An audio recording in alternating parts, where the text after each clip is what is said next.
Hello there. Apparently, I cannot add the audio because I just still have our banner up, but I am so glad to be here. I do have things that I believe I'm going to be able to show you.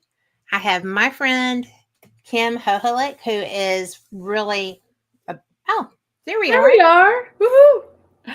And we have just got all the things going on. This is so much fun.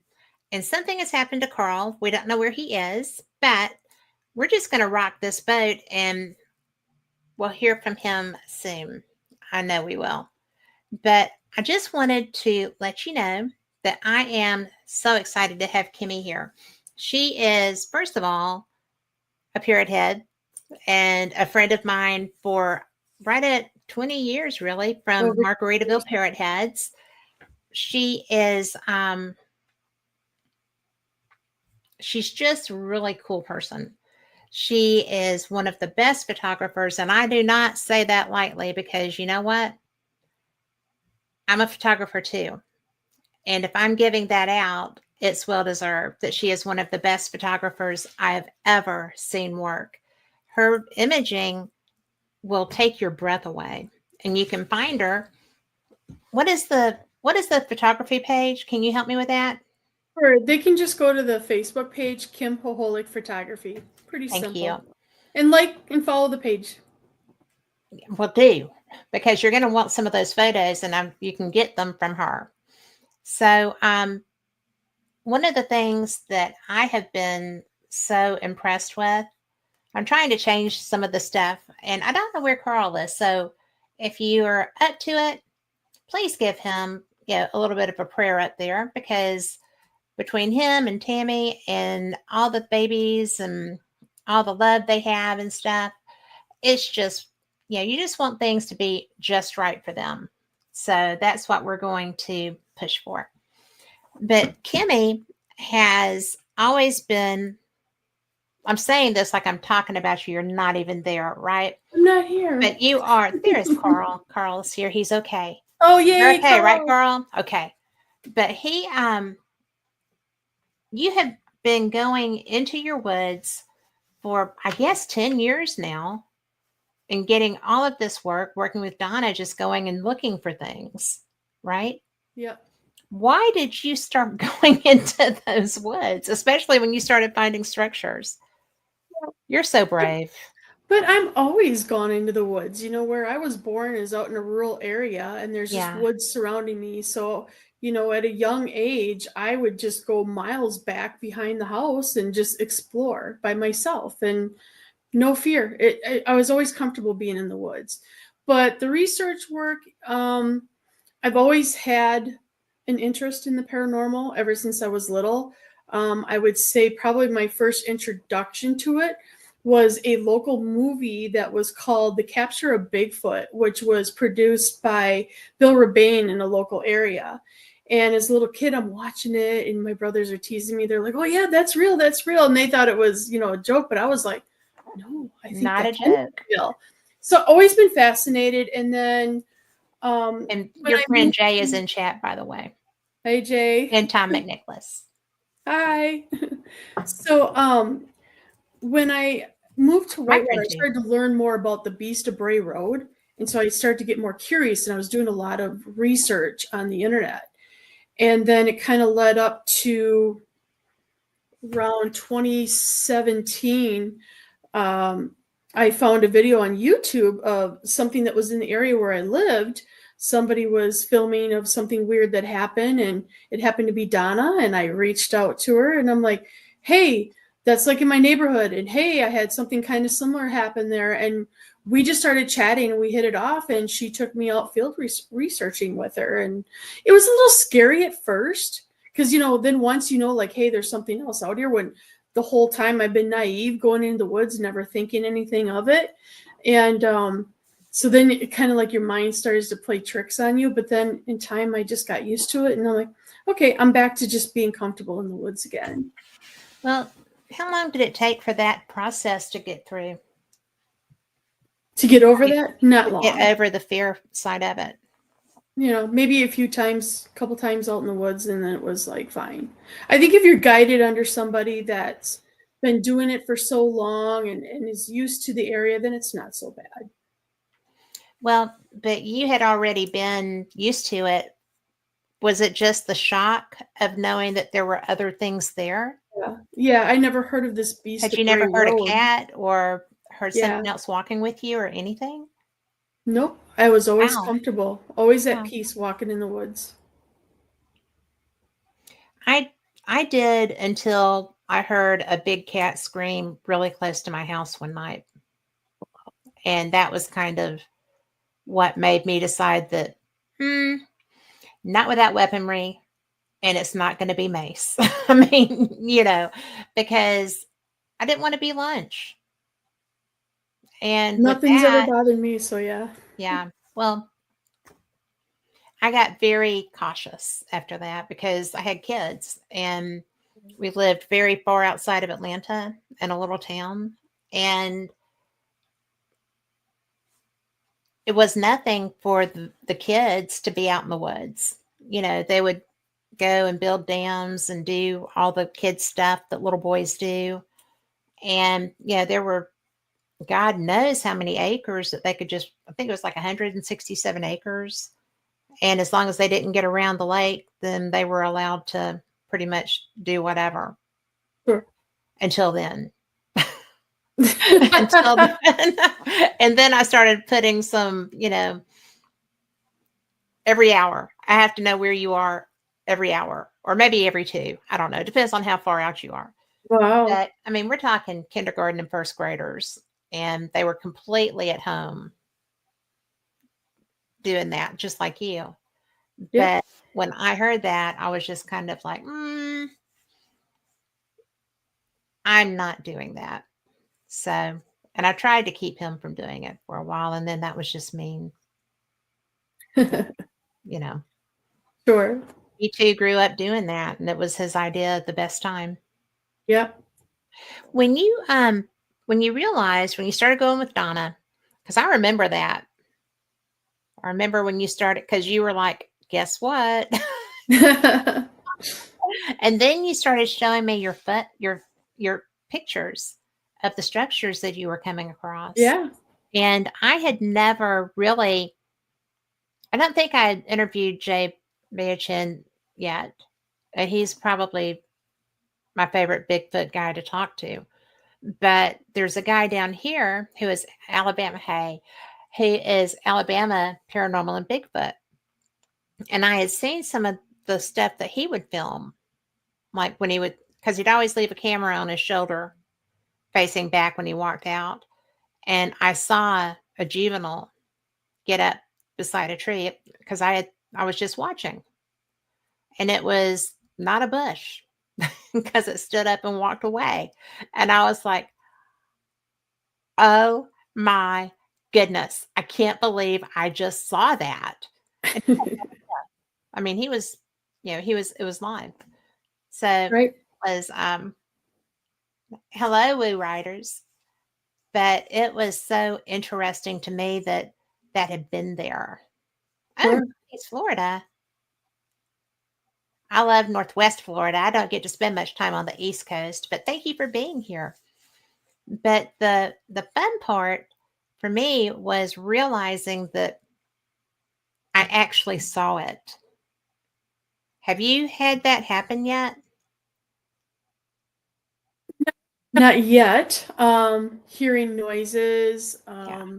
looking at film footages after, being out in the woods and be like, what's that? And I'd send it to Jade and I'd have it like outline. I'm like, check this out. Hmm. And the same with when I was with Donna too. We just you don't really see much, but then you look at like when you just take pictures of nothing, and then you find out you had something. Yeah. And I think I sent you this image when I was out hiking in the Pacific Northwest, and I was walking the Greenwater Lake Trail. It's like we did the 2 mile loop, but you can go like do a 7 mile loop. But I just did the 2 mile loop, and my brother at the time was telling me, oh yeah, this is well known for Bigfoot sightings out in this area. And I'm like, oh wow, okay, cool, you know.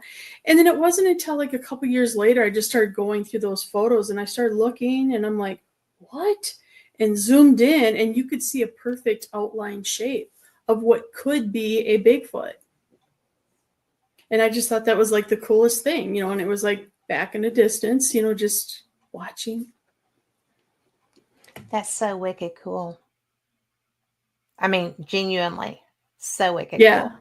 Yeah.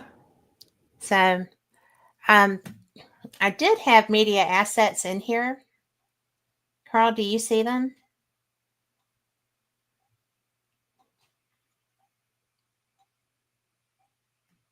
So we're going to be seeing if we can find those, and if not, then with Sure. all the stuff that was going a little bonkers there, we'll just Oh start yeah. loading them back up.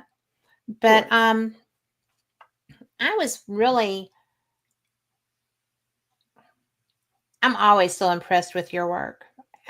Primarily your photography, because it's just that good, right? Oh, thanks. But I think that oh, so this is going to start loading them up, and we'll see what happens, right? But when you first started, now some of these structures that you were sharing, they looked like wigwams. Yeah. They looked like native wigwams. Yeah. And how many different kinds did you find? So many different ones. I mean, some you can look at and it looks like, you know, a survivalist was doing their practicing on the trails of, you know, making teepee type structures. But the one that I shared with you, Avon Bottoms, I don't Mhm. know of any survivalist that was doing that one because some of the logs that were piled up in that, like you were saying, like a wigwam shape, were pretty big, and and it was a swampy area. It just wouldn't make sense. And that area was known for dogman sightings. I think it was back in 2000, and it was early 2000. I want to say 2004, 2005. There was some kids out there that saw some dogmen drinking from the creek there. So of course, it's been an interest of mine and Donna's to go That's out a there and little that's explore. a little cray cray, really. Yeah. And we've had some scary things happen. In fact, I think the last scary episode that happened, I haven't gone back out there since with her at night.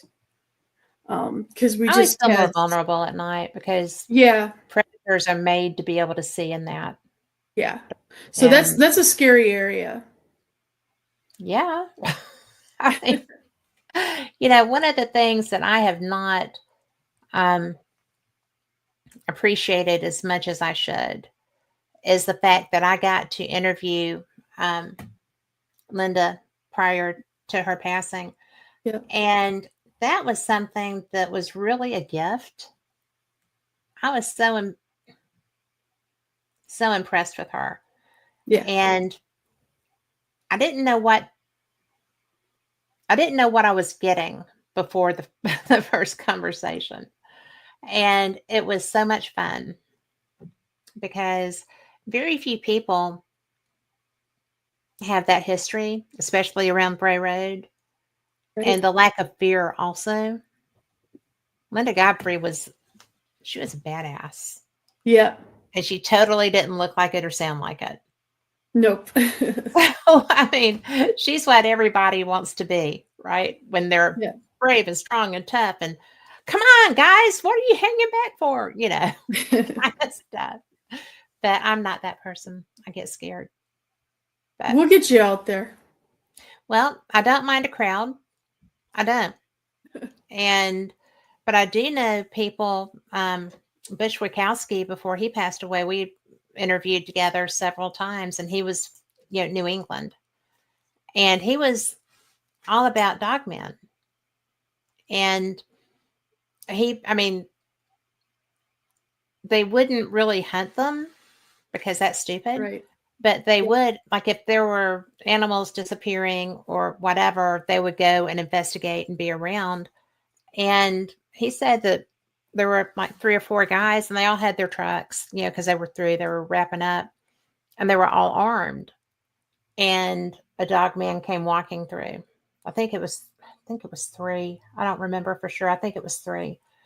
And he said that not one of us drew because the telepathic message was very emphatic. Don't touch him, you'll die. And I've heard that story a lot from Yeah. other like podcasts that talk about that they'll get like this mind speak of telling them Hmm. like don't even try it. Yeah. Yeah. I mean, it was adamant. You'll die. Mhm. That would have, yeah. And some people would have taken that as a challenge, but I don't think up against three of them anybody would have. Right. So, but they were walking upright. Mhm. So, that was just one of those things that blew my mind.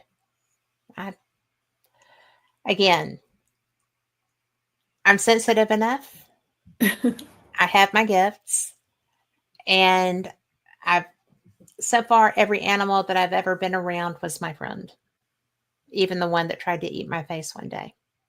So that was close enough to a dog pin for me because I was like, it was on my You like shoulder. to explore the world where you can't see what's out there, and I like to explore the world where I want to see what's out there. Well, as a rule, what you can't see won't really physically hurt you. It can eventually, I guess, if it evolve or devolves Yeah. beyond being a human. But yeah, I don't find that scary at all. So you come ghost hunting with me at a really notorious place, and I will go into the woods with you. Done. Fair enough. So would you do that? Yeah, absolutely. I actually, a few years back, I went to a haunted bar in Milwaukee. It's called Mhm. Shaker Cigar Bar, and it's very well known for hauntings. And the most creepiest part was we were in the basement of the bar, and it's really creepy down there. And the host was doing the dowsing rods, where she's like asking the spirits questions, and the group of people, they're all focused on that. I'm focused on what was going on in the dark. And so I kept looking back and seeing what was back there. And all of a sudden I saw these dark shadows just start floating around. And I'm like, cool. Yeah.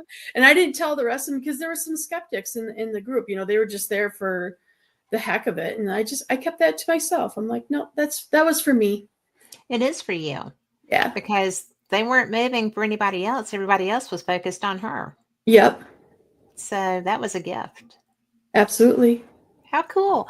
And I'm so glad that you see it that way too. I mean, yeah, I feel like if I were to see something in the woods, that I would react like that as well. But it would really depend on what it was. Right. You know, Harry and the Hendersons Bigfoot. Oh yeah, bring it. You I think know, that's all our image is like, oh, if we're out there, that's who we're gonna see. well, but Jay told me about the speed, and I don't really, you know, I don't really talk about that much. But since he and I, well, he did it on a show, but the so fast that it's, you know, and I had somebody in Florida that was sharing about their sighting that they had just had, and they were still tripped out by it, but with the same description and the same word. And I was like, oh, you did see something. Where were you? you know, talk to me. Right. And it was pretty exciting, I thought. Yeah. Now, we do have some of your pictures because I can Awesome. only upload 10 at a time. Okay. And I think they're in the order that you gave them to me. Well, But how there's some about, in there from Jay as well, and yes, forgive me, not all of them are like professional. They're just cell phone shots because I don't really carry I'm the. shocked that you, Kimmy, did not bring me your most professional work. No, I just brought you to These are show you. awesome. They're awesome. Don't detract from your work. You are so good. Thanks.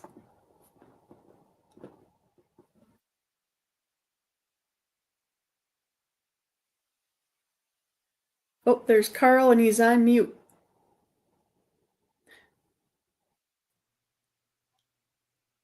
I threw myself out of the show. I was I like, saw that, and then Carl was on mute talking. oh, it's just like, oh my gosh. There he is. I can't hear you, Carl. But I'm going to add this one to the stage. You don't have the pictures down there. When Oh, you went out, you took them with you. oh, okay. No. Well, let's add those back. I've got the video from Facebook that you sent me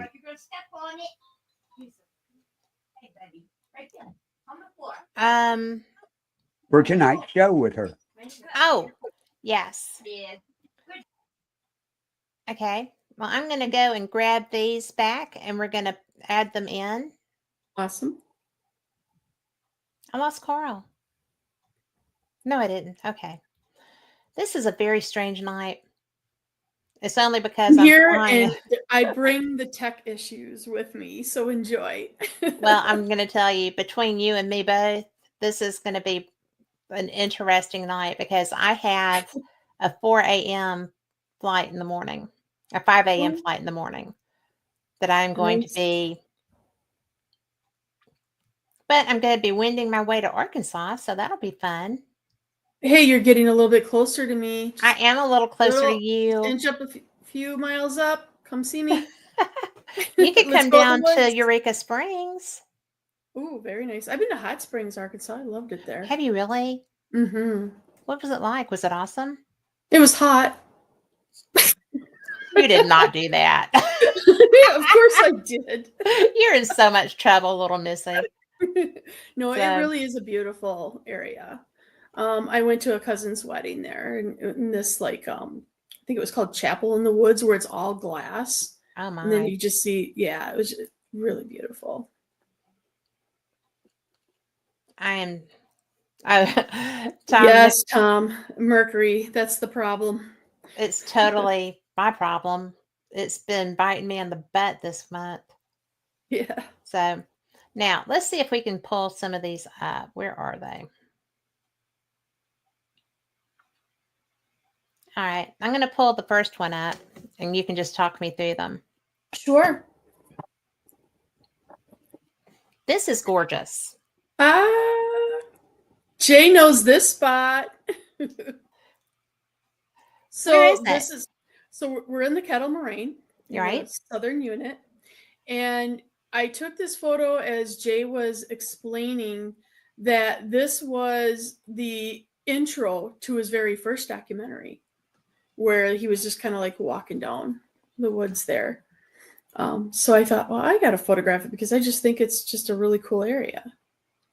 It's gorgeous. Yeah. And that day was just, oh my God, it was such an amazing winter walk that we did. How cold was it? It really wasn't that bad. There's not much snow. Nope. It wasn't that cold. I want to say maybe 35 degrees, 34 degrees. Finding J Highway. The Finding J Highway.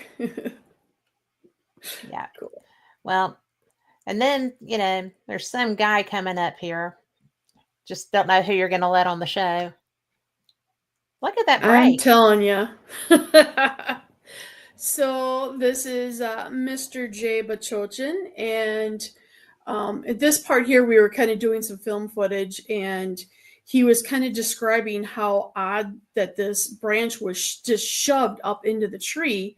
And then you couldn't find the other half of where the break was. You kind of look around and like, where was it? Mm-hmm. And it's not in an area where there's a lot of people walking where they would have found it and messed with that.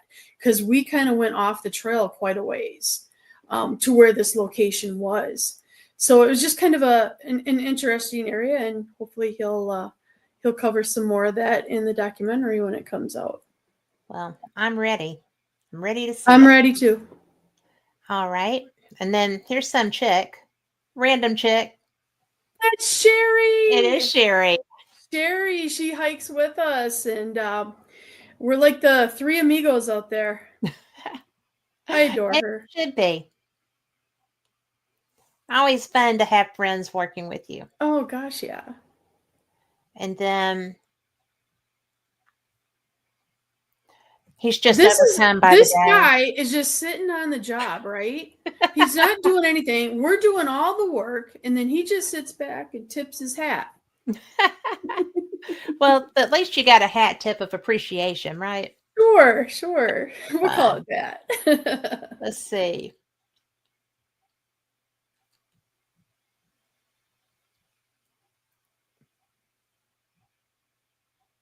Whoops, I hit it wrong.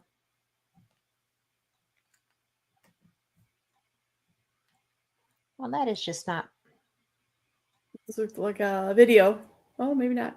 So this is we're kind of like on a low area, and Jay's kind of like exploring. He kind of went off the trail a little bit, and he's just kind of looking at which looks like maybe some odd breaks in the forest. But this is like a good photo to show, because one of the things that my native elders, are trying to get a message to him is, don't just look up and look straight. There's a world down there too. So this is kind of like a little bit of a start of that. That's very cool. Yeah. And that's one of the things that I think is very neat too, is that you approach this thing with so much respect. Yes. And I think that's truly beautiful. Oh, this one. What is this? I hope It's you guys the can hear the video. sound. Yeah, we need the sound. Oh, I don't know how to do the sound. Oh, darn. So basically, Jay's just making zombie noises. As you can tell, we I have a can lot see of it. fun out there. They're so silly. I love that.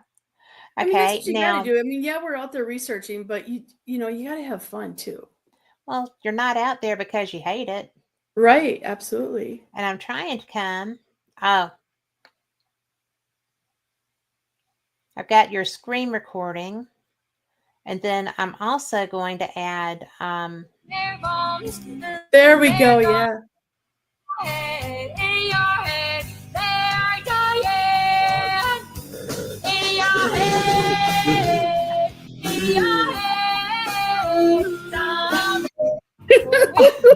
yeah, it's so not right. But I love that music. Yeah, Some of my favorite music. Cranberries. So I'm going to grab this. It's just kind of looping now. Always fun. And then I went and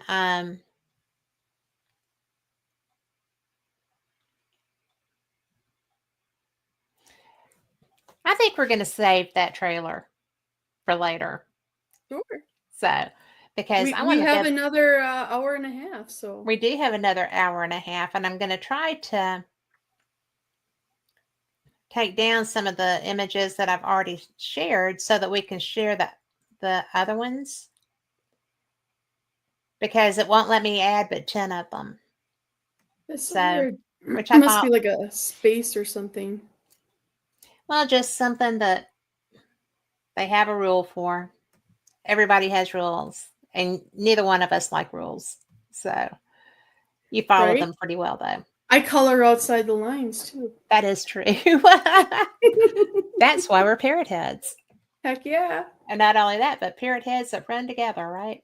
Yep. So what do you think would be your holy grail of a find? Anything. What is the one thing? I think anything is just any little bit of thing that happens out there is a holy grail to me, because the woods I just find awesome. Even if a deer passes through, I get excited. I get excited about that. Yeah, any type of wildlife, or even wildlife that you don't typically see. Maybe certain type of owls, is cool. So, I mean, the holy grail, I think, as far as like the Bigfoot research, obviously would be to see Bigfoot would be the holy grail. But again, I'm excited at any experience that I get out there, and I'm thankful for whatever nature wants to show me. What's the coolest animal that you've found so far? I could well, maybe we'll get to that one, Jay. We're gonna get to that one. Oh boy. Gosh, it's like all these years of being in the woods. I mean, bears coming in the backyard where I grew up, and I Mhm. would sneak around the corner and take a photo of them.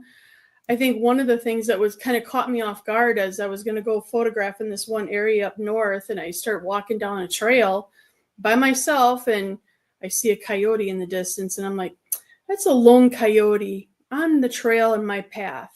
I'm going to respect him, and I'm just going to kind of recede back a little bit and give him that respect. And then I went back later, and he was gone. But I Well, mean, that's what a lot of it's about, is just give the woods respect. well, if you want them, very few things, unless they're sick, are going to want to seek confrontation with you, Yeah. during the day. And it's really easy to make everything bad. And I don't think that everything out there is going to try to come and eat me. But I do think that if something was having a bad day and was just looking to strike out, or if they were sick or injured, then I wouldn't stand a chance. Right. Certainly not just me. And so that's why I'm a lot older than you. Not So, by much.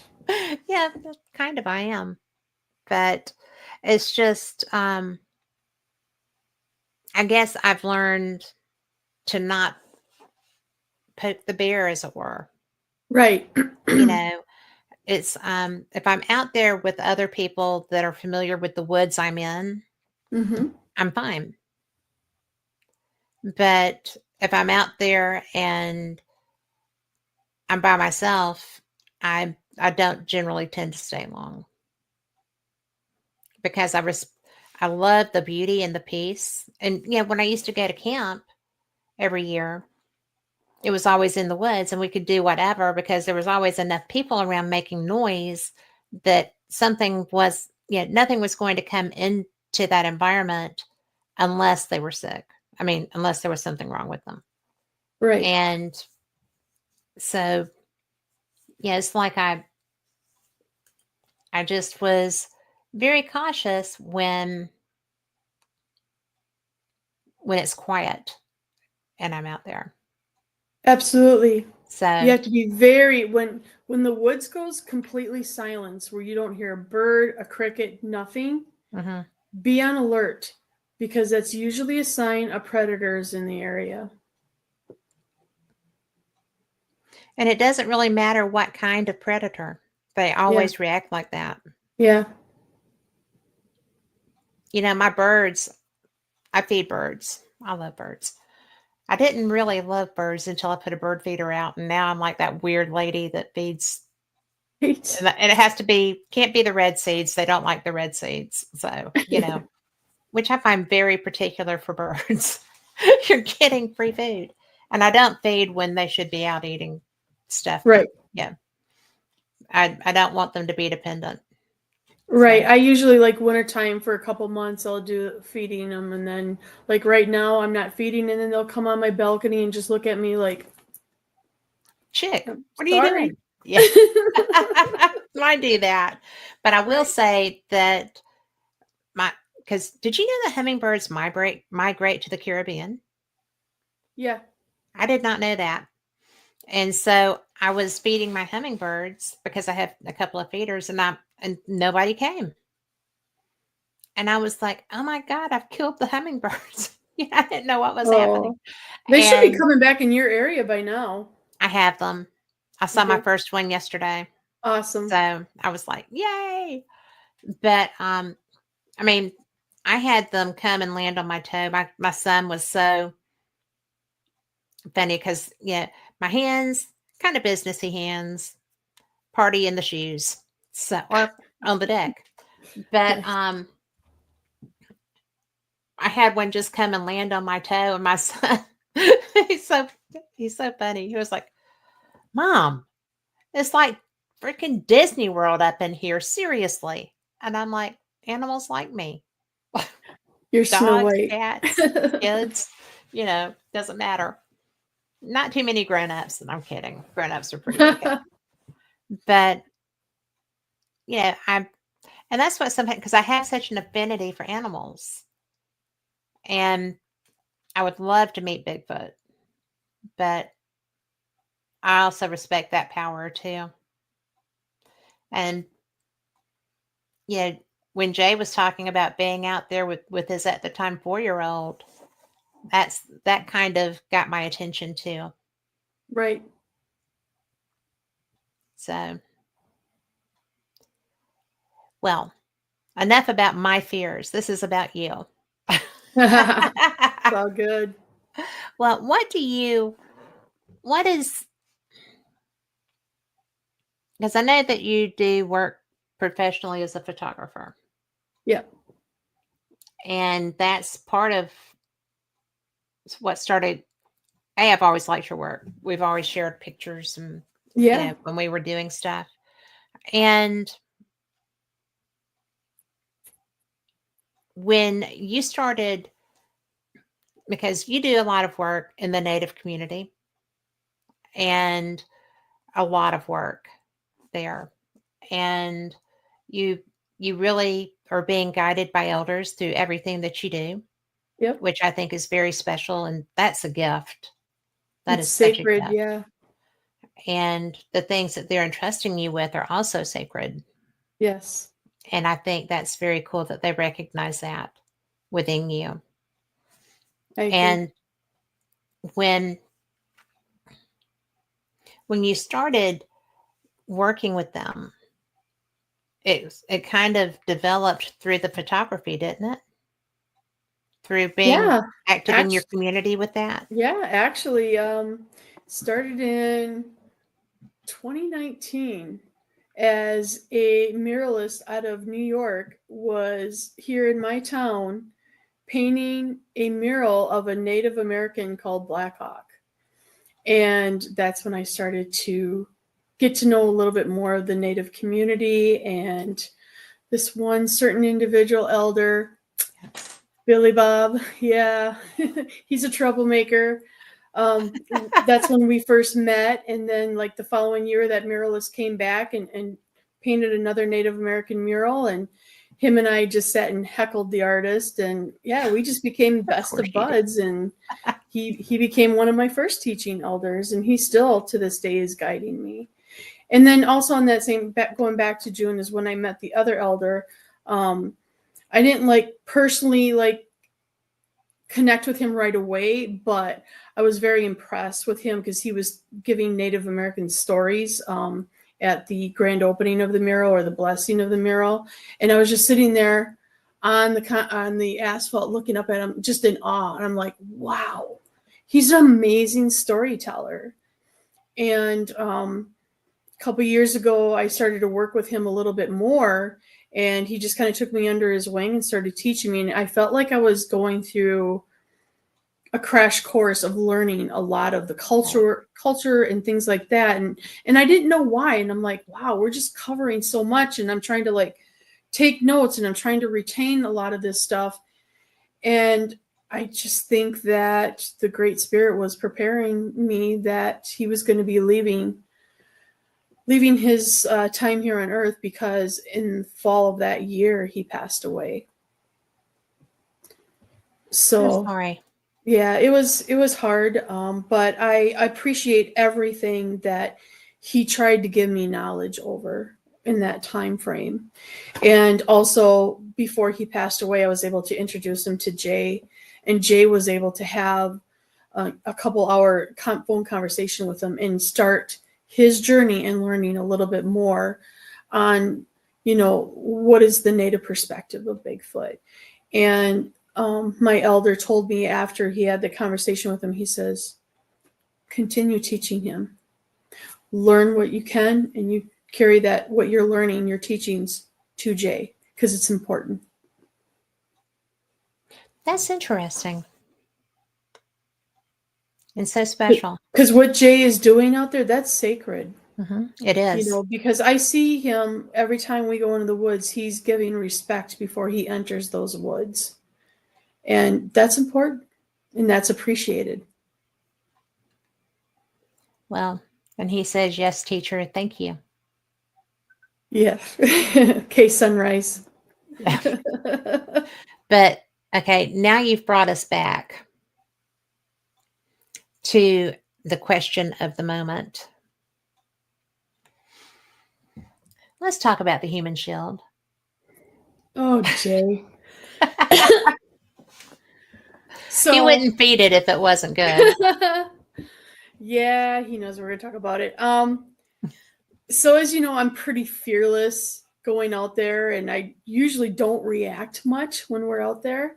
And our last, it was about a couple weeks ago, we were out there at night, and it was just such an amazing night, nice calm night. And him and I were just sitting there talking, and Sherry's just kind of like off in the distance, and she's kind of scanning what she can see in the woods. And all of a sudden, I'm hearing something behind me, like a bunch of branches or something was coming off the tree, or something was jumping off the tree, like it was going to come down on me. And I quickly reacted by grabbing Jay, swinging around and putting him in front of me, and then just kind of looking like, what the hell was that? Well, we know your priorities. Well, I appreciate that he let me use him as a shield. Well, I'm going to say that knowing you and how quick you probably were, he didn't have much choice. No, he didn't.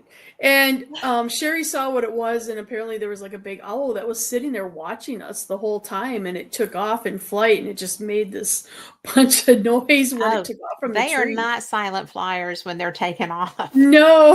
No. But it Oh my sounded gosh, that had like to be a branches were going to big- come down on me, and I'm like, wait a minute, Jay, here, you handle Here, this. take this sacrifice. Right? That's so funny. Again, we're always having fun out there. Well, until you're eaten. Yeah, you were sacrificing Jay to the owl. Well, you know, But- and then if we're eaten, then yes, it's a human sacrifice to the woods. Well, hopefully that's not going to be the case. I don't Just think saying. so. We'll probably get spit back out. I would miss you. I know. Well, I wish you had sent me some of those pictures of the structures because those are so cool. I did. I sent you the Avon Bottom one. Let me see what I got here. Unless something didn't go through, but yeah, I did get you that one.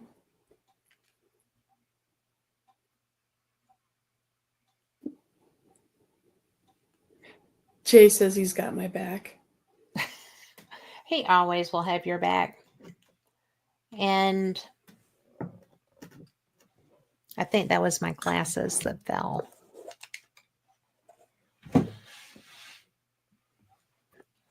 Because I know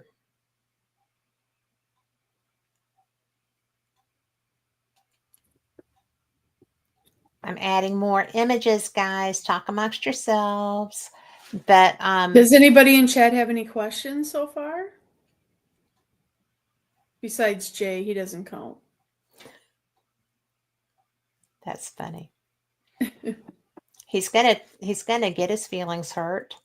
No, Not he'll that be guy. fine. He'll be fine. He doesn't sweat the small stuff. No. I remember seeing that name.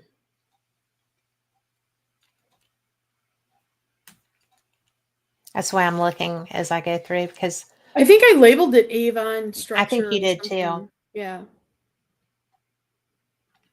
Mm. I try to make it a little bit easy when you're looking for something.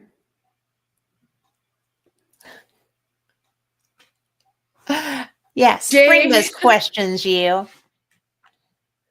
But let me see if I found it. Now I've got the JBL print, PNW, Coletta, Washika City, J print. Oh, this is. We'll put another picture of J up. Why not? Oh, that's the same one. We'll add this one. There y'all are. That was our last time out. You look And like that's, you're Jay, ready me, to not be out. Sherry and Michelle. That's so fun. This one I love. Oh, the uniqueness of the Mhm. kettle, where we have all these like viney trees, and some of it is like poison ivy vines, as Jay has learned. um, It's always amazing how large poison ivy vines can become. yes, I yeah. was stunned. I actually had to have removed what turned out to be a poison ivy bush Oh, along my driveway. sure. And That's not good. no, it's not. And it just kept coming back. And I mean, because I don't like to kill anything, I killed that Well, because, sometimes you have to do what's right for protection. yeah. And it was just chase, poison ivy. Yes, indeed. And Jay was trying to eat it this past winter. probably not. Don't do that, Jay. I Don't. got photos to prove it, but I didn't give you any. Well, that's one of the other things that you have to worry about when you're out in the woods, especially if you're doing an overnight or something, Yeah. because there are toxic plants and people will just pick something to make tea. Yeah. And no, you So you have have to to know what you're know. doing before you forage. Yeah. And, and foraging is such a thing now. I was really surprised that foraging was such a thing. But in the European community, especially, it's just gotten ridiculous. Yeah. And I have had friends that thought that they were doing magic mushrooms and made tea and died. One of them died Don't mess with the because they mushrooms were unless you poisoned. know. Yeah. And so this is a great example of that because that is a poison ivy vine, right? Well, they're supposed to be hairy, and I think I've learned what that is, and I cannot think of it off the top of my head. But if it was a poison ivy, it should be a little more hairier. Yeah. See, I was looking up here and that looks Yeah. sketch. Yeah. But I just love how, when you're walking through the kettles, you see that a lot where these vines are just wrapping around the trees, or you see Yeah. them hanging. I'm waiting for George of the Jungle to come swinging through, but it just never Yes. happens. So far. So far. So far. Yeah. But going back to the mushrooms and the foraging, when I was younger, my mom would go and forage mushrooms with my uncle. Hmm. And the woods that's kind of near where I grew up, they were doing foraging. And I was little. I was probably maybe, I think my mom said I was maybe 3 or 4 years old, and they were foraging for mushrooms. And she said that I got curious and I went to play with the cows, and I started following the cows into the woods and ended up lost.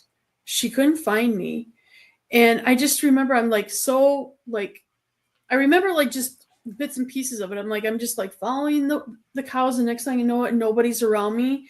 And I'm looking and I'm like, it was almost like I was watching a TV screen. Like I could kind of see out, but I couldn't get to my family.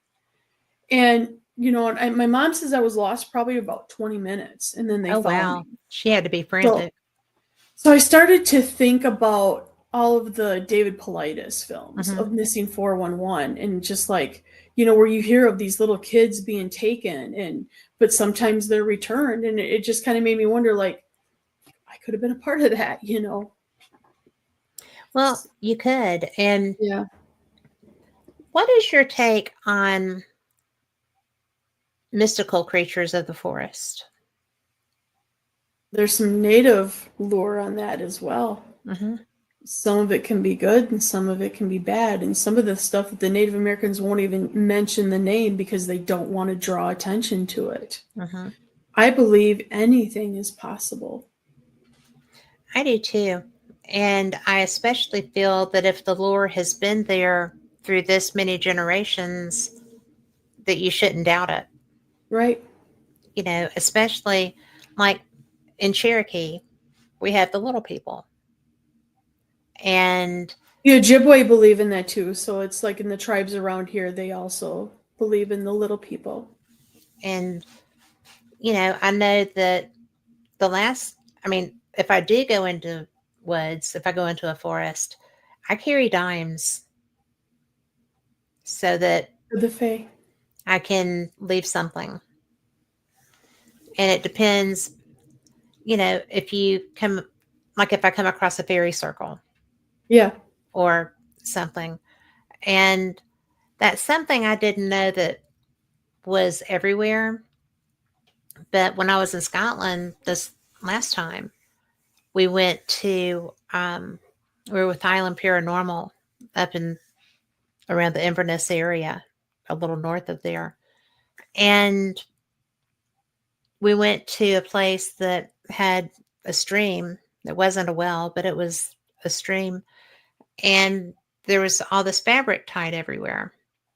The fabric was wishes or prayers. And when I had been there before with that terrible tour, we went to a place called Danino's Den, and they tried to make out like it was a hideous, horrible, place that witches would go to cast. And, you know, with Scotland's history with witches, you don't really want to be talking about being one back in the Right. day.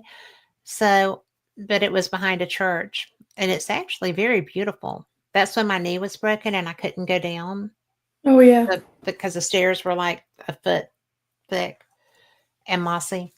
So I stayed up on the top and I looked down and there were things tied there too. And so the people, oh, well, those are curses. People come here to curse. And they weren't. They were prayers and wishes. And Offerings. Yep. yeah. And so when we got to the place this time and I saw it and I was like, oh, look. And one of the girls had brought pieces of cloth for us to use. And so you just dip it in the water and you tie it. And when it disintegrates or whatever, you've got your wish there, your prayer there for whoever or whatever. Right. And so, I'm not one to denigrate anybody's beliefs, but I do think that a lot of times you have to look for the positive side. Not everything in the woods, not everything historic is going to be evil, wicked, mean, and nasty. Right. And not sure what I feel about fairies, but I know that I've dropped dimes, and when I came back out, they were gone. So I figured that you can't even use a dime to make a phone call anymore, so I don't think anybody would. If something And I am showing my draws age. attention. Yeah. So it's an offering, the way that I see it. You're it is an making offering. an offering to the Fae, or making an offering to the woods, or to anything. Mm-hmm.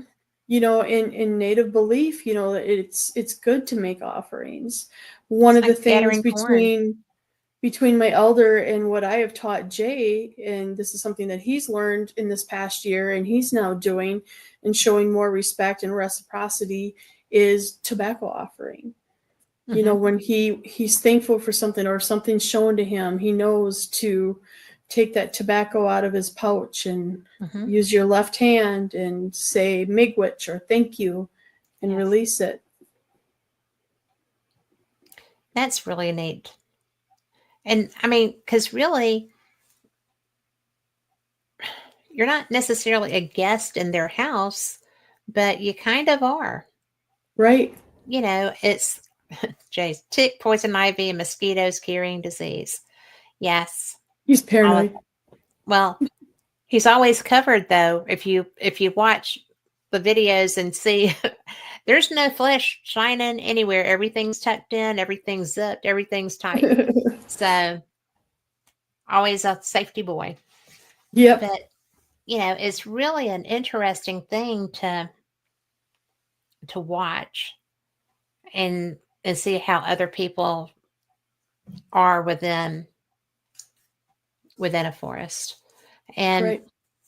I wish you were here because I have had a hankering to go hiking and I don't have anybody to hike with. And I can't go by I would myself go. because my husband's like, So even at our I need to hook you up with my friend down in Auburn. She yes, loves you going do. hiking. Yeah. Yes, because there's She would some love great it. places between us. And she loves the paranormal, so you two would hit it off. We would be best friends forever. Absolutely. So do that Will do. and tell her that I can show her some places we can ghost hunt. She might can show me some places too. Oh yeah, she's always telling me like when her and her husband would go out hiking and she had some weird experience, especially in like areas where there's like no Native American history, and she'll always come Yeah. back Well, that and would be share that with. everywhere around there Yeah, yeah, and around here. So, sure. but in fact, the mountain that is between she and I, or me and her, whatever, between us, is Double Oak Mountain. That is on my way to Auburn. Okay. And one of my friends that I used to do paranormal investigation with, Wanda, who's one of the best people on the planet, um, grew up on that mountain before it was settled very well. And she was, I mean, Bigfoot galore. She said that it wasn't a thing. I mean, because everybody just cohabitated. It was um it was just people interacting with other families, as it were. And that's the Native American belief as well. You know, at one Yeah. time they all coexist, Hmm. and from teachings is when colonization started to come through, you know, and the killing off of the buffalo and everything else, it kind of Yeah. like it separated all that because then the Bigfoot had to protect themselves. Hmm. Well, because they would be fair game, as it Yep. were. Yeah. But I just found that interesting. She was her husband was the chief of the Red Cherokee Nation down Okay. here. And um she was and is she's one of the nicest women, period. She's who made my bag for me and very much nurtured and taught me. So Cool. I appreciated that. You know how That's that good. goes. Yep, absolutely. So, but I don't Sacred know. teachings. It's just a nice thing. And Yeah. I don't know. I'm going to add another picture up here. This is the stick. That's a print. Oh, this is That's not good. the stick. This is good. Let's talk about this. I want to.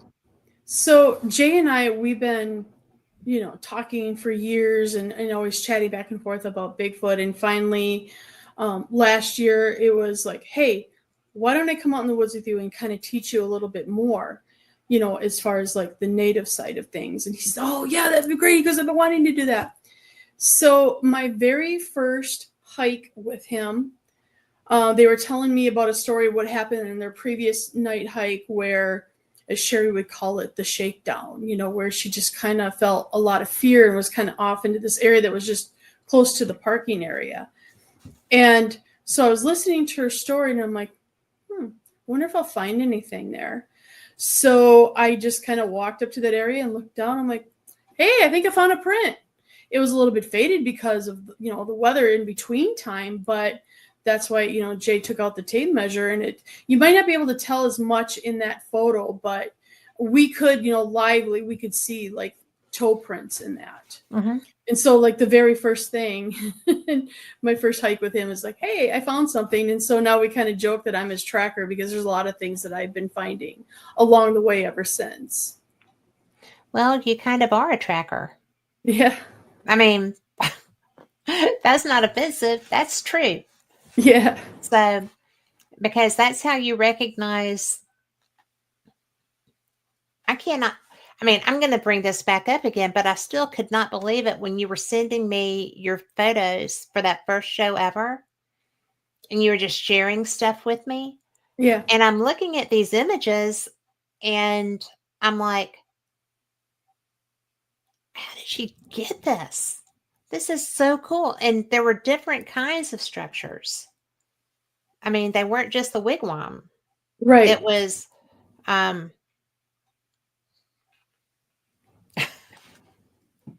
I Day's a distraction. day is a distraction. I don't even know where to go with that. That's But okay. but it is so funny that actually it's so funny that y'all connected because oh my gosh, y'all are so irreverent. Y'all are so fun. But Yeah. y'all are both hilarious. But now I'm all flustered. Oh, yes. The different structures. I mean, you had some Yeah. that looked like teepees, you had some that looked like wigwams, you had some that Yep. looked like they'd just been thrown together. They were camouflaged much better. Yeah. I mean, Well, and look at the time though, Kat, that I spend in the woods. I mhm. mean, I'm always out hiking and exploring, and I don't just look straight ahead. I'm looking down, I'm looking up, and that's just I attune to things, especially when you're a photographer. You also have Mhm. like what they call that photographer's eye. So Yes. your attention to detail of your surroundings is more heightened. And so you just kind of pick up things Yeah, faster. you do. And I don't do a lot. Well, when I'm in Cherokee, because David's playing poker, and I will go into the woods if I know that there's a lot of people in there. I don't mind that, especially if I'm shooting because it's so pretty. But Yeah. and I'm also doing a study on the Thomas Divide lights Okay. because another friend of ours, David Glidden, started talking about spook lights. And so in Cherokee, there's a place that every time I've gone, I've seen them. And David and I got topography maps and, you know, found where all the houses are and just looked through the woods using those. And there's nothing where I see them originate. And so I actually had one come across the divide. I was filming and I had to change my battery, and I set the camera down, took the battery out, changed it out. And when I came back up, one of them had come across and was like, I park along a stone wall, and it had come across the divide and was at where a tree hangs over that stone wall. And I was like, well, hello, what you doing? You know? Are you curious about me too? Right. And so, that was pretty cool.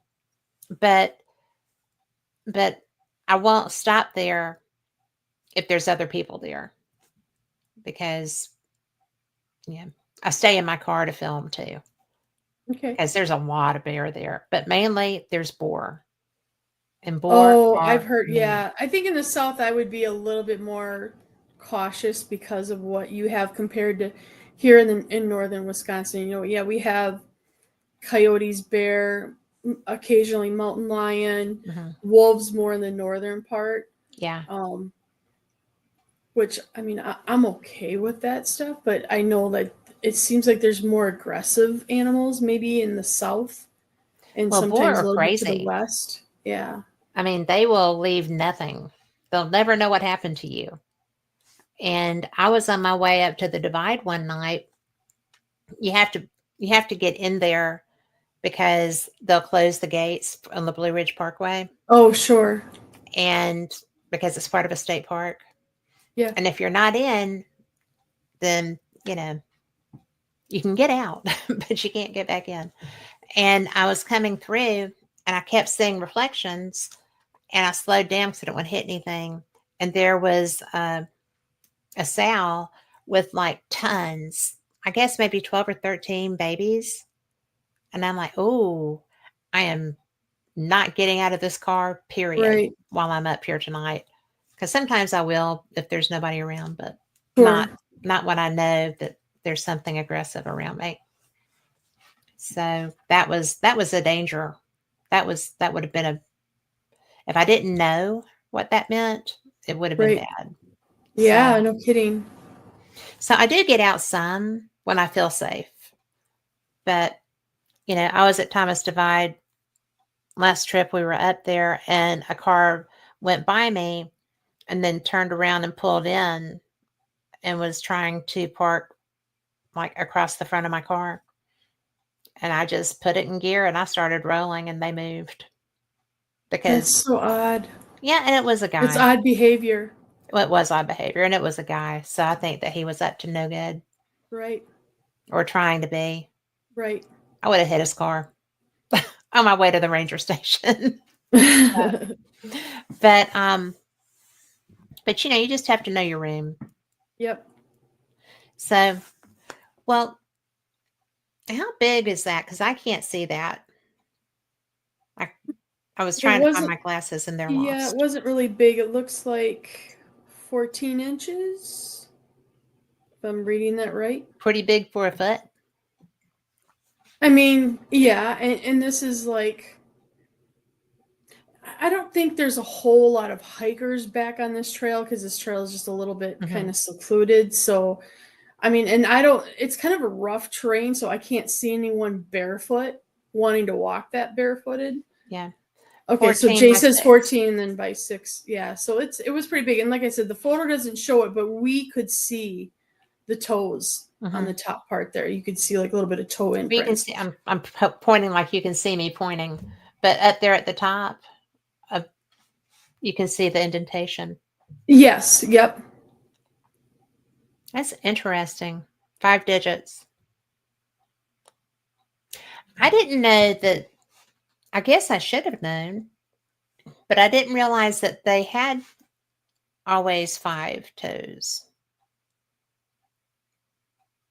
Interesting. You'll have to send me that video, Jay. I would like to see that. But Yeah, we try to do both like still shots and video footage of anything that we find out there. To just do the best we can documenting it. Yeah. Well, the 2 of y'all together, well, the 3 or 4 or 5 of y'all together make a great team. Now, see, this one I found amazing, and I did not realize they were that freaking big. So this was an interesting story. This is out with Donna. So that's Donna's foot next to it. We were investigating a story that she heard where somebody had a dog man cross the highway and run up into the cemetery. And so she's like, Kimmy, let's go out into the cemetery and see if we could find anything. Right. So we went as far back as we could in the cemetery and we parked and I noticed that there was like a trail behind the cemetery. I'm like, let's go follow this trail. So we did. We started walking down the trail a little ways and kind of looked down and I kind of, it wasn't fully cleared like that, but you could see that there was some type of a footprint. So we just kind of brushed it away a little and that was huge. That is freaking huge. Yeah. And so cool though. Yeah. Were there more than that one? Just the one print. It seems like that's the theme. You sometimes just see the one print. Wintertime, Okay. It seems like you could see multiple prints and it's probably should be in the library too, where I was investigating in Waukesha County and saw prints that it was weird because it was faded and I thought maybe somebody was snowshoeing, but it was too straight line. Like people don't walk straight line like that, right? You're walking like this. Mm-hmm. And we had a tape measure and it was 4 feet apart, the stride. Wow. So yeah, that was pretty cool to catch up. So I do, I get to see prints here and there. And I hear wood knocks and I'm waiting for something more to happen and it might happen this year. You never know. You never know. I mean, you really never know. Right. And it's like when Jay saw that one, he wasn't expecting that. Right. Period, obviously. But, it just blows my mind that you're out there and you are just constant seeking.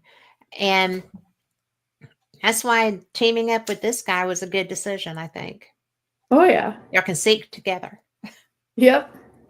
So, and he's finding his truth, I'm finding my truth. Absolutely. and you're working together to help educate each other very well. Yeah. I think it's a match made, just meant to be. And the fact that all of y'all go together Oh That's yeah. so great. And we always get excited about our next trip out. So like Yeah. we're due to go out again this Saturday and we're pretty excited. Oh Jay. Yeah, well, it's kind of like the brother that, yeah, you didn't know you were missing, right? Pretty much. And now you wonder, were you really missing him? So Right. I kid Jay. Now this one, That is the one that the story that I just told you about. That's 4 feet between each stride. it's hard to fathom, isn't it? Yeah. And I there mean, and I think I threw yeah. another photo in there where it just shows like the landscape of it, where you can see the print where it's all straight line, but then I also did the photo with the tape measure to show that that was a 4 feet apart stride. Like how, was it running? We were just kind of like, what the heck? It's just, it's astounding, right? Yeah. I would love to see one. I don't know how I would react, I don't but think any of us do it. It's just going to be until it wherever the moment happens, brings us. you know, yeah, in Jay's case, when he saw that one, there was an imperative reason to be moving himself, right? Yeah. And I don't know. I just don't know. It's so. I'd love to find out what I would do.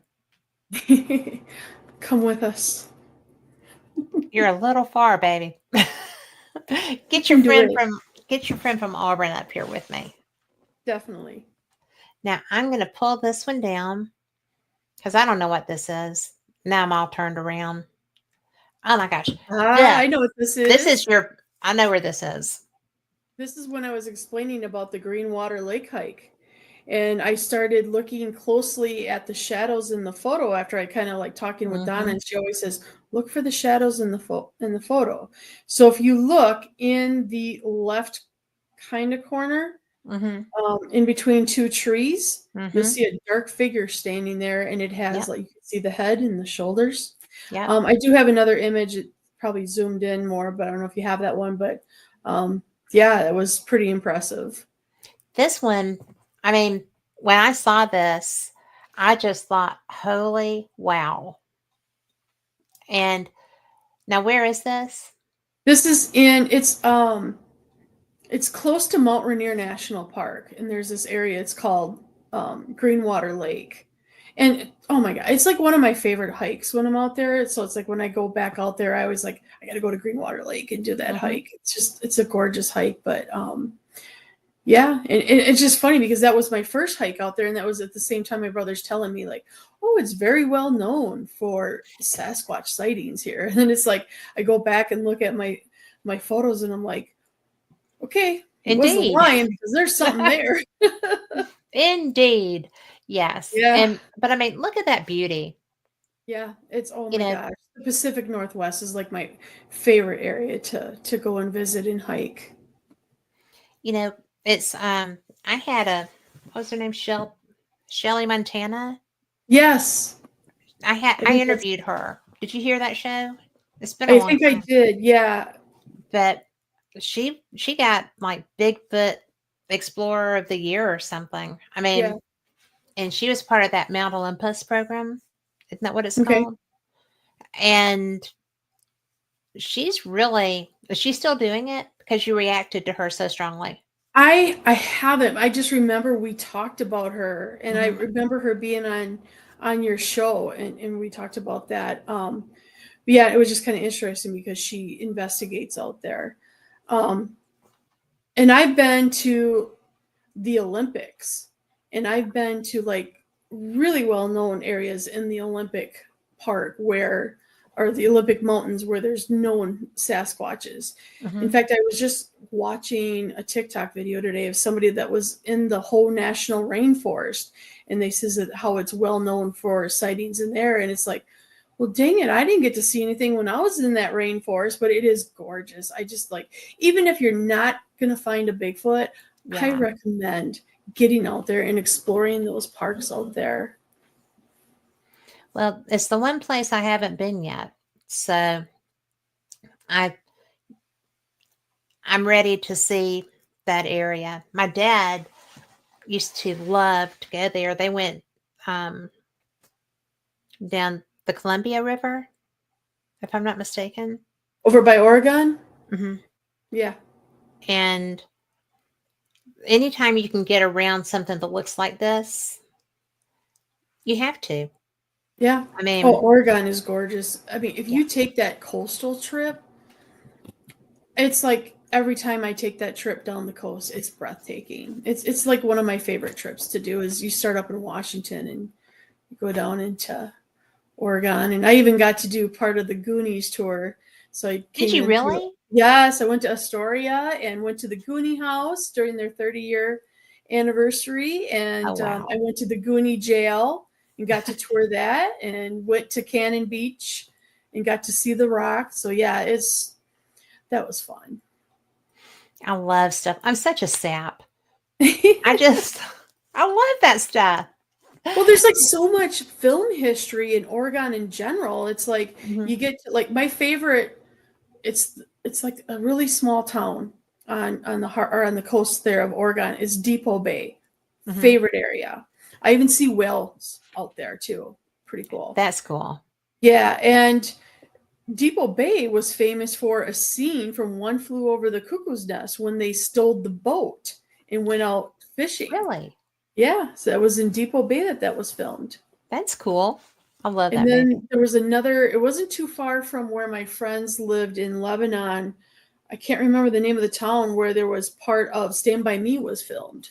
So there's like a lot of areas out there that has some famous film footages. Well, I mean, it's so beautiful. Truffle Shuffle. I did that. Yes. Yeah. Tom at Nicholas said I should just wear my Depends. Yeah, when you come out in the woods with us, you'll be fine.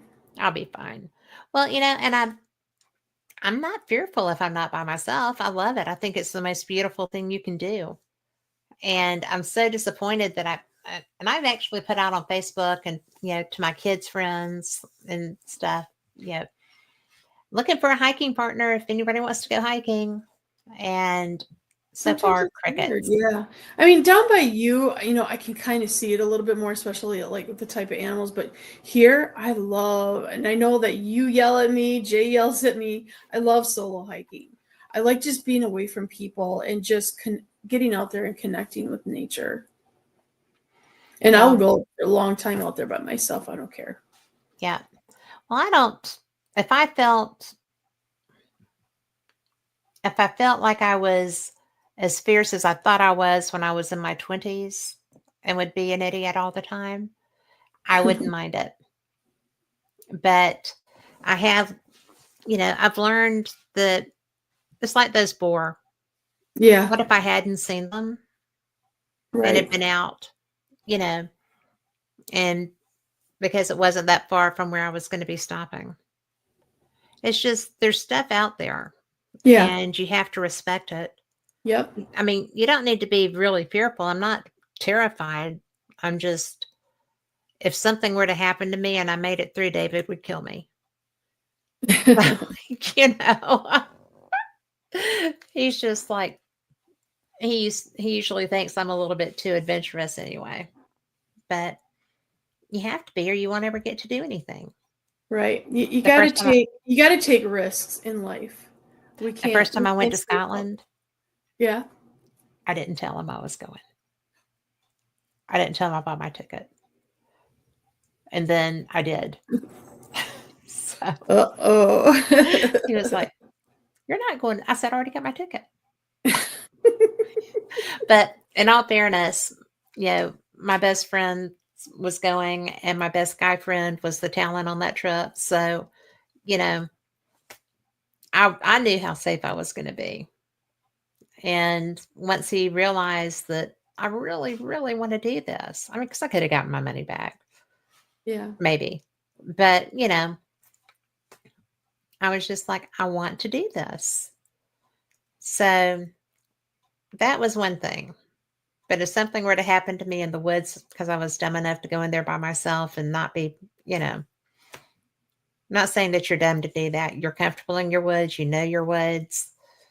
You don't have stupid wild boar that like to not leave anything to be found. I mean, you Right. know, but then we have bear and stuff too. Yeah. But it's just, I don't necessarily think that I am that person, really. Kind of I am. But I have another picture up here that I want you to talk about because I'm curious about the name. Okay? Sure. Are you ready? Yep. Well, let me pull this one down. I'll add this one. Ah, yes. Tell me about this. So have you heard of St. Coletta's in Jefferson, Wisconsin? Mm-mm. It was kind of a, it's not really, it was kind of like a hospital. I don't know if it was considered like an insane asylum, but it was also, it was a place where the Kennedys placed Rose Kennedy. So a this is- sanatorium, really. yeah, like that. Okay. And it's been shut down for years, and it's abandoned. You can't really get inside. There's signs all over saying no trespassing.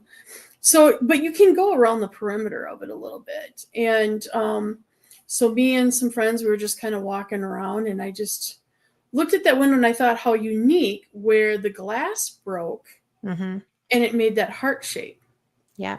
But then when I went back and looked at the photo, and with it being like a hospital or sanatorium, what do you see in that photo above that heart? I see a face looking out. Does it look like a nurse to you? Yes. It looks not necessarily a nurse. I'm not going to say that because I think it looks more like a man because of the high brow. Okay. But See, and I get a female impression. At first, when I look at it, it reminds me of like from Alice in Wonderland, the Queen of Mhm. Hearts type thing. I think of that. But yeah, I looked at that photo and it's like I see a ghostly image in that. it So is it is a person yeah. And there's nobody inside there. I mean, obviously you could see through that heart. There's no because body. you can see the brow line, you can Yep. see the The bridge of the eyes. nose, the Yep. really big brow, and I just think I think it's spectacular. Yeah. I think it's a great catch. Yeah. One of I the best I've definitely love that seen. photo. What's that? It's one of the best that I've seen, really, Yeah. because of the glass being broken, right? Yep. I mean, and not gonna lie, if you look at where the glass is broken and at that face, it looks like a form under the face. So that's just what I see. Yeah. And Jay says to him, it's a woman too. I'm So glad maybe he it's a woman agrees with her because ear we pulled didn't back. agree on a voice that we heard in the woods sometime, which we'll have to, I don't know if you're able to play that audio, but if you're able to find that, that's a Is that the interesting screen story. recording? Yeah, it's just a recording Does called it say Hum. screen recording though? It should say Hum, or I don't know, Jay, if you remember the file, drop it in chat, the name. Let me go back and look at these. It kind of looked like, I think you could see the image of the file where it looks like, the heartbeat thing, like an echocardiogram or whatever they call those things. Mm-hmm. Oh, he called it screen Oh, recording. okay. Screen recording. Okay, Yeah. well, I do have that one up here. Let's go and look. Let me find it. Let me pull this one down.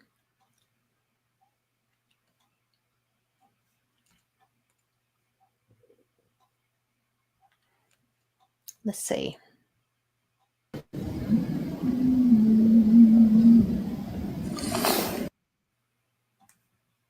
Did you hear that? Yeah, I hear that. Where it? It was at night in the part of the Kettle Moraine that Jay likes to call Ambush Alley, because you're kind of like you're walking down in between two like steep hills where you feel like you could get ambushed, by Mhm. something if it was on top of the hill. And it was at night, and we just kind of decided to take a break. Jay wanted to sit down and take a little break because we were out for quite a while. And for some odd reason, I just felt like recording. So I pulled up my phone and I was just going to kind of record the twilight scene that we were in. And as soon as I hit record, off to my right, I hear that noise. And Sherry was in front of me. Jay was off to the left of me. And I'm just looking and I'm pointing at Sherry as the I didn't want to say anything. I'm just like, did you hear that? Like we're waiting for it to happen again. It was the strangest thing. And this happened I think in February when we were out in the woods that we heard that. I'm going to play it again. We were all dead silent. There was none of us that made that noise. Because the end of it is weird. Mm-hmm. I'm going to play it again.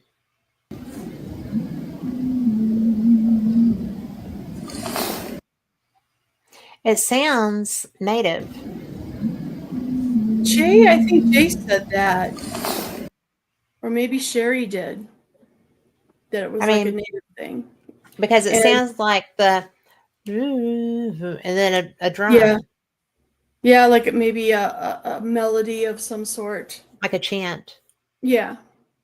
That's cool. Yeah, that was a cool recent find. Or happening that happened to us. I just think that's so cool. It just so many cool things have been happening just this year. We kept saying last year coming into this year, we're like, this is the year of connection. We're going to have more things happen. And we are. You are. I mean, I'm looking forward to this Saturday going back out there to see what more we're going to capture. Well, it's so cool because are things starting to wake up there? Yeah, a little bit. Because it's, spring has already sprung here. We've all had the same color car for a while, and everybody's allergies yellow. have been yes, it's so yellow, and mine's red, so that's weird. But it didn't even make green, so that's sad. But Jay says mother holding a child rocking back and forth. Well, it could be that too, but it doesn't sound like a female to me. I think it sounds masculine.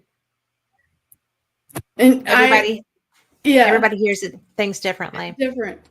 Every And time now I'm thrown up because now I can't remember if I thought it was a male singing. Maybe I did thought it was a male singing, and then they kept saying it's a female, and now my mind is, oh, it's a female singing. right. Well, it sounds very resonant. Yeah. I mean, whatever it is was not trying to be quiet. Right. It So- definitely wanted to draw attention. And so after that happened, Jay goes, can we do something? And I'm like, okay. And I started singing out into the woods in an Ojibwe song to see if I can get a reaction. Yeah, Jay, that was my thought too. Is the dress white or gold or blue or whatever? Yeah.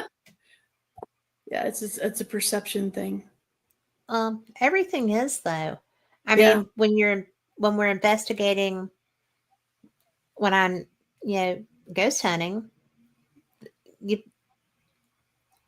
there's always discussion on, is it this or is it that? Right. What was this? What was, and it's just kind of like, well, this is what I think, and we'll just have to get it home and hear it on a better speaker and see what we think. And so And- Jay was able to take my video and then he enhanced it to the voice recording so that we could hear that a little bit more clear. I love it. Yeah, it was pretty cool. It had to blow your mind to have that It did. be right there and you actually actively hear that. Yeah. I mean, And just all of us knew to be silent because we were waiting. Is more going to come? And I kept recording. I'm like, okay. I'm going to look and see if I have all of these, because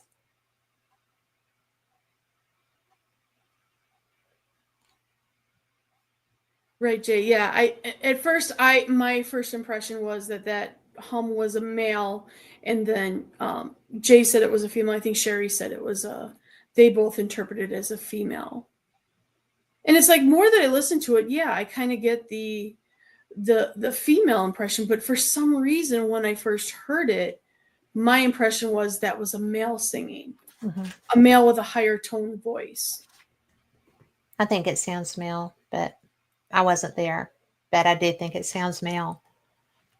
And I do think it's a chant. Yeah.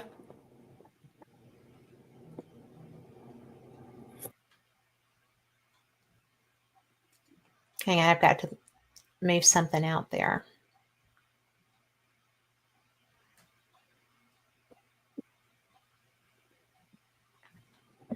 Have to move it to add Jay, Jay says, just accept I'm right. it. Is he pushing me? I don't know. No. That's not the way this rolls. So, because I wanted to pull this one up too, wherever it may be. There's two more that I want to make sure that I share. Yeah, and when you do the trailer, it's about, I think it's a 3-minute trailer too. So when We've got time. Trailer for the documentary that's coming out. This one I wanted to add because this is the one that had something there. Yeah, so when you saw the bigger picture of the Greenwater Lake hike, where I said it was on the left side, that's zoomed in to kind of circle and draw attention to the figure that was shown in that photo. So, but I realized when you said that those went together. Yes, yeah. So, but I mean, that was not far from you. Nope. So, very cool.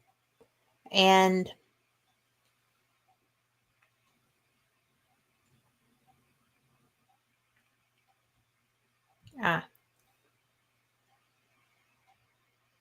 that's me. We don't want me. I mean, we do want me, but not just me. We want to. Where's that other one that I just added? Oh, that's what I want. There you are. With the feather. With your feather. Yep. Was that laying there waiting for you? Was that a gift? Pretty much. That's how it's perceived. It's kind of funny because before Jay and I started researching together, we both had similar stories of always finding feathers in our path and trying to figure out, well, what does it mean? What does it mean that we're constantly seeing these feathers? Right. And when I got my first native elder and I asked that question, and like a true native elder teaching, that's for you to find out. And so I had to keep exploring. And I think that sometimes, yes, they're gifts, but I almost feel like it's breadcrumb trails to the truth.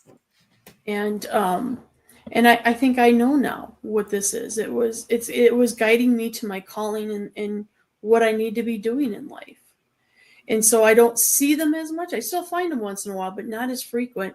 Now that I've kind of had that aha moment, now I think I know what this means. But they'll still pop up as a little bit of a reminder that I'm on the right path. I think that's a definite. Yeah. Yeah.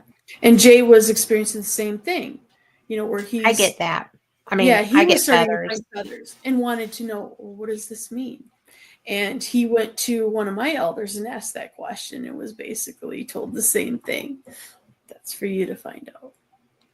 Yeah, those wily elders. Yes. So, well, I am having so much fun. Do you want to play the trailer now? Yeah, Jay, are you ready? Should we play your trailer so that we can introduce people what's to come out this summer? He agrees. Sorry if this guy is just boring watching Lisa, but Hey, Jay, what's behind you? I don't know. Why? I saw like a white light behind, like following you. Are you serious? Yes, I saw it too. In the sky or what? So you guys can see my red light? Yeah. It was on the trail behind you. There it is again. Did you see it?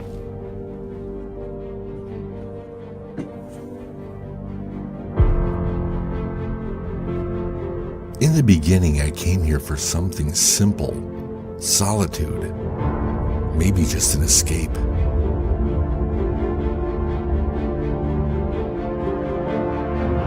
They call this place the Kettle Moraine, an ancient landscape shaped by glaciers, shaped by time.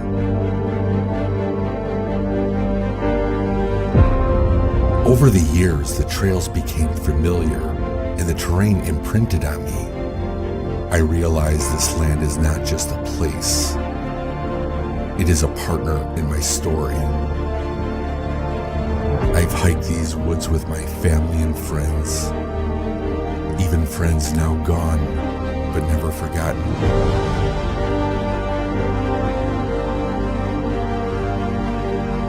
They've helped me search high and low for what I've experienced in these woods.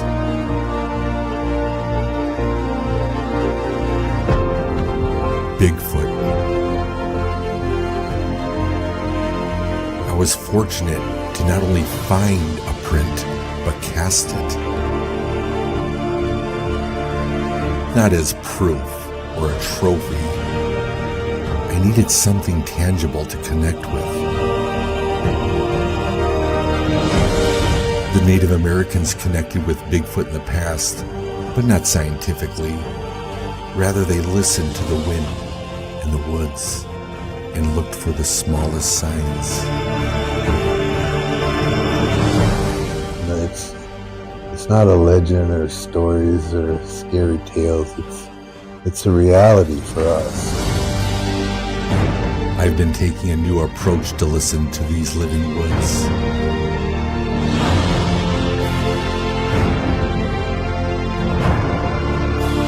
A new approach of understanding.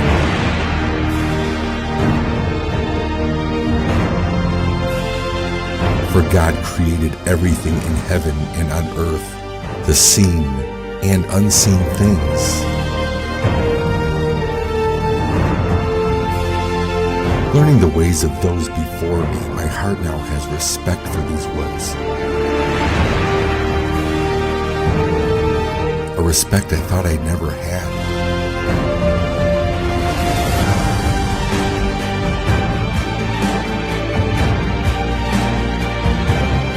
The living woods has always been watching me from a distance.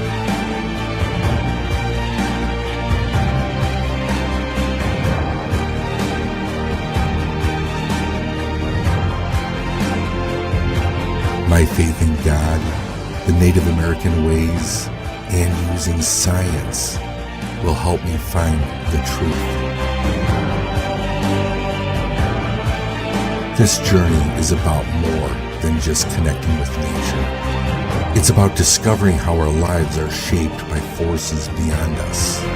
Forces that we can learn to respect, understand, and ultimately belong to.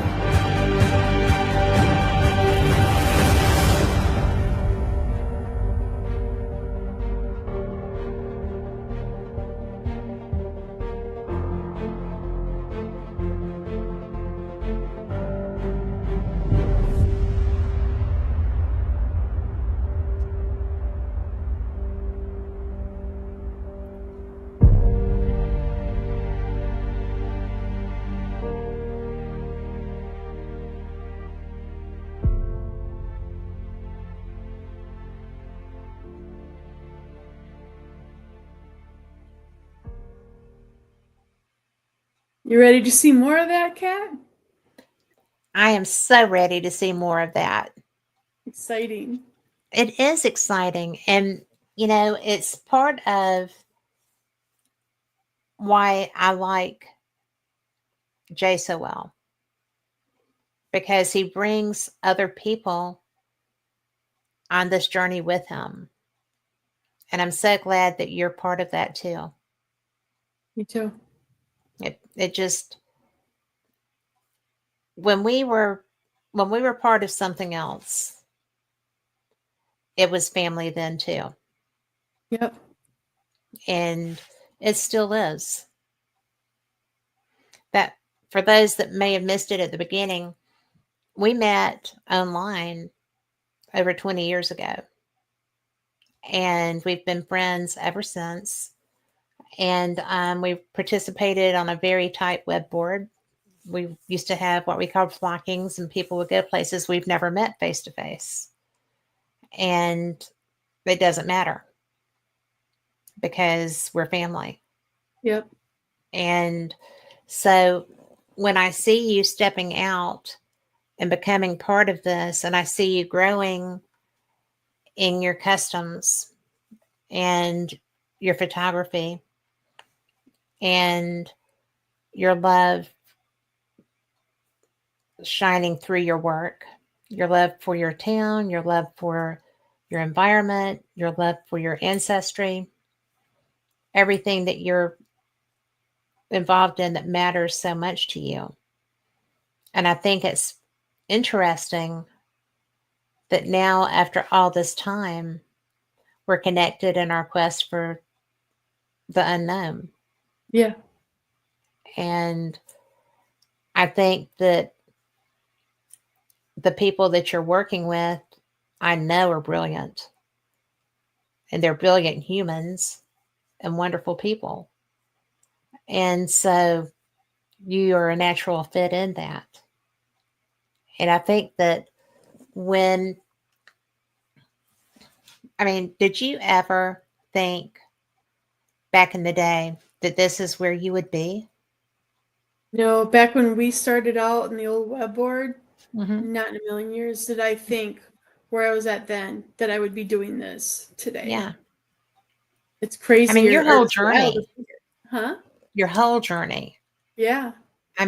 Because there's so much that is so important to you and so much that you have grown into. Yeah. And you're not just learning, you're teaching now too. Yeah. So your quest is important. Your quest is you. And if I'm able to show people a few things and they teach me back, perfect. It's all about give and take, isn't it? Yeah, absolutely. Well, I never would have thought that I'd be here. So Right. there's that. It all balances out.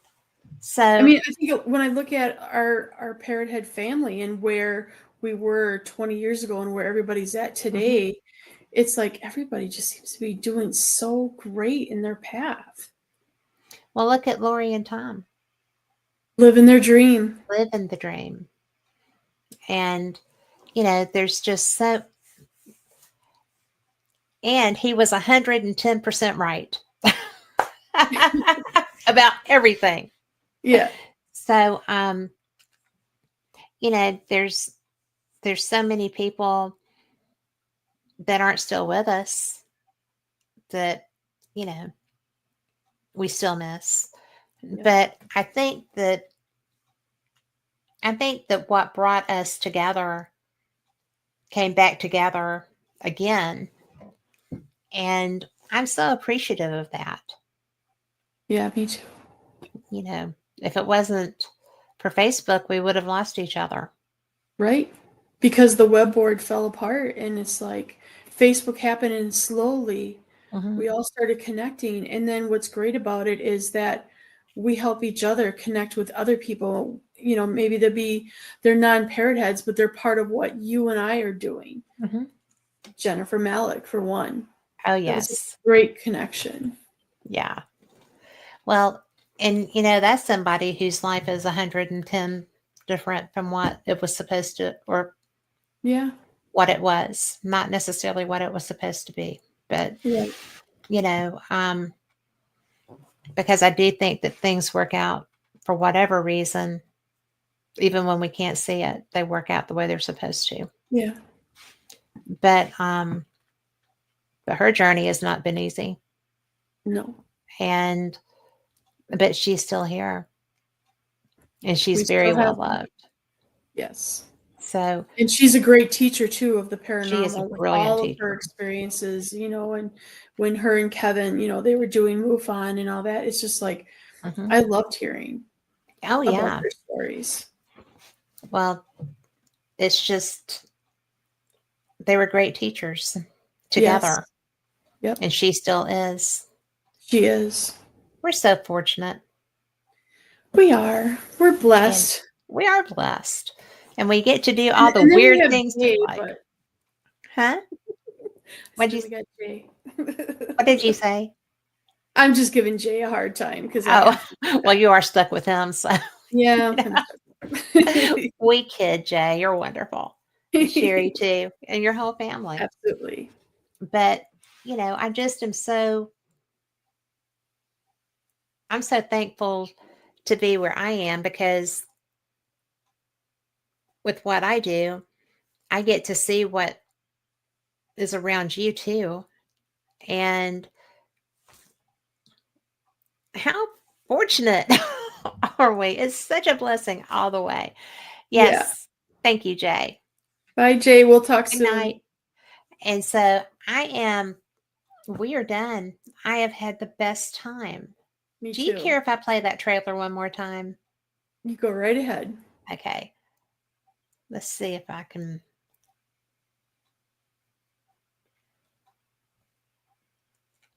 It's a great trailer. So well put It together. is. I think I hid it from myself. I've got to find it again.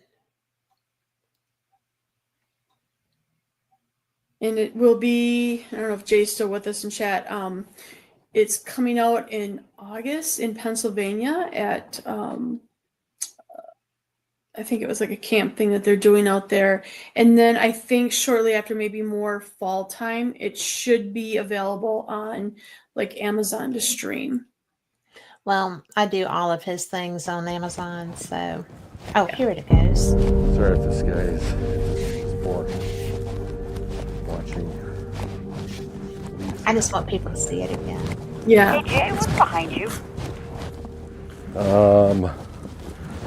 I don't know why. I saw like a white light behind, like following you. Are you serious? Yes, I saw it too. In the sky or what? So you guys can see my red light? Yeah. It was on the trail behind you. There it is again. Did you see it?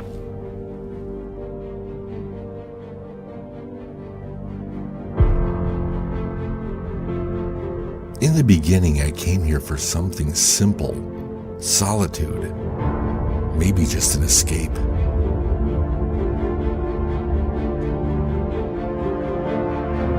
They call this place the Kettle Moraine, an ancient landscape shaped by glaciers, shaped by time.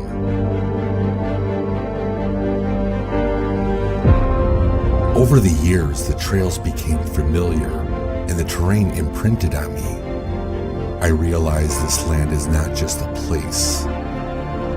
It is a partner in my story. I've hiked these woods with my family and friends, even friends now gone, but never forgotten.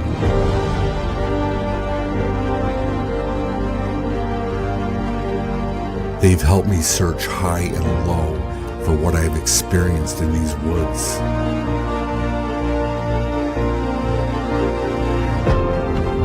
Bigfoot. I was fortunate to not only find a print, but cast it. Not as proof or a trophy. I needed something tangible to connect with. The Native Americans connected with Bigfoot in the past, but not scientifically. Rather, they listened to the wind and the woods and looked for the smallest signs.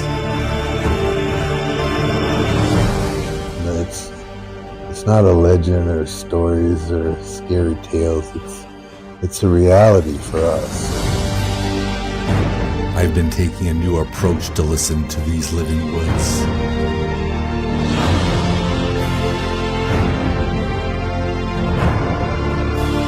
A new approach of understanding.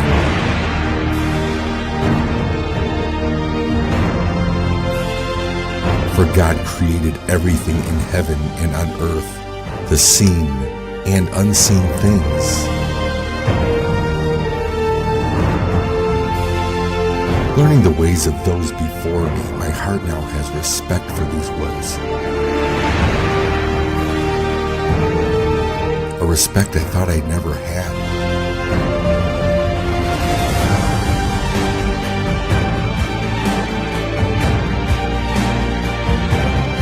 The living woods has always been watching me from a distance.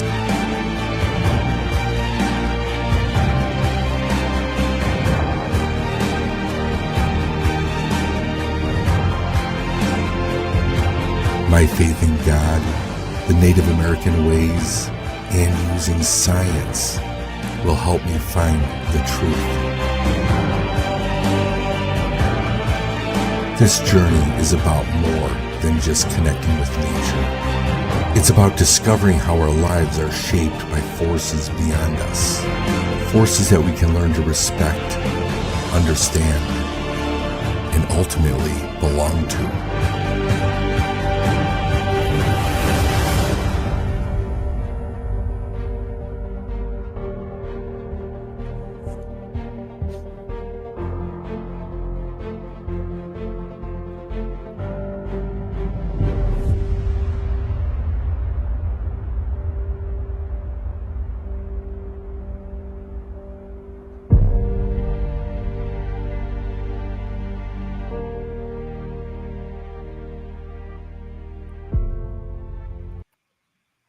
Can I make a quick comment about that?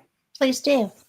My dad and he would always record Bigfoot films for me to watch. So when I'd come up and visit him, we'd sit and we'd watch all these Bigfoot films. And while he was in hospice care, he knew that I was working on this film with Jay. And I was kind of sad because he wasn't going to be able to see the finished product, but he had the opportunity to see this trailer before he passed. So that's meaningful.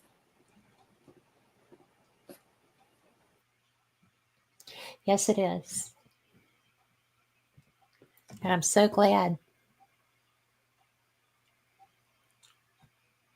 And now you've just wrecked me. I'm sorry. It makes me emotional too. I try not to get emotional about it, but I'm just so thankful that this trailer was done in time so that he could at least see that. I am too. That's such a special thing. Yeah. Thank you for bringing it tonight.